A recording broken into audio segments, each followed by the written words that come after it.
Think back to when you were a kid, the classroom, the playground, the way you spend your afternoons after school. It all felt normal. It felt like just being a kid. But here's something nobody ever told you back then. Some of the things you were doing every single day, things that felt completely ordinary, things every kid around you was doing, were quietly shaping how your brain would work for the rest of your life. And most people never find out. They just grow up, move on, and keep living with the effects without ever knowing where it started. Today, we're going to change that. These are 7 childhood habits that are still lowering your IQ, and chances are you never once thought twice about any of them. Habit 1. You copied answers instead of figuring them out. Remember sitting in class when a question felt too hard? You didn't stop and think. You didn't try to work it out. You looked at the person next to you, or you flipped through your notes. You found the answer and you wrote it down. And it worked. You got through it. Nobody noticed. You moved on. But something was happening underneath that you couldn't see. Every single time your brain faced a hard problem and you handed it off to someone else, you were training it to give up faster. Not because you were lazy, because you were a kid, and nobody ever explained what that habit was actually doing. The brain builds itself through struggle, not through getting the right answer, through the process of sitting with a hard question long enough to find it yourself. And every time that process got skipped, a little bit of that building stopped. You didn't know that then, but your brain remembers. Habit 2. You avoided any game or activity that felt too hard. Remember when someone suggested something that felt just a little too complicated? A game with too many rules, a puzzle that seemed impossible, a sport that looked like it would take too long to get good at.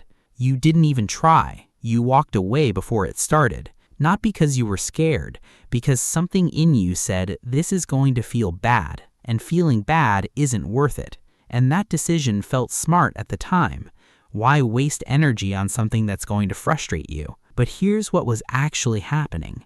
Every time you walked away from something difficult, your brain learned something. It learned that discomfort is a signal to stop, not a signal to push through, not a signal that you're getting somewhere, a signal to quit. And that lesson doesn't stay in childhood. It follows you into every hard conversation you avoid, every skill you start and abandon, every situation that gets slightly uncomfortable and suddenly you find a reason to be somewhere else. It started with a game you didn't want to play, but the habit your brain built from that one stayed.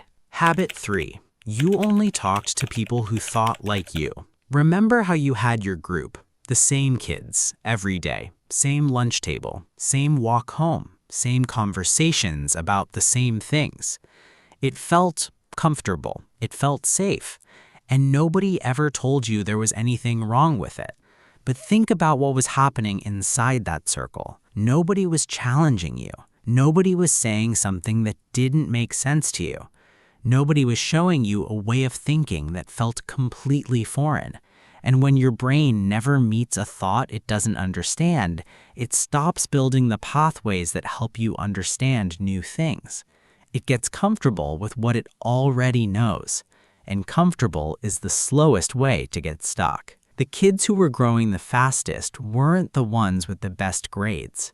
They were the ones sitting next to someone completely different from them and actually trying to understand how that person saw the world. You didn't know that then, but every conversation that never challenged you was a conversation your brain didn't grow from. Habit 4. You spent more time fitting in than thinking for yourself.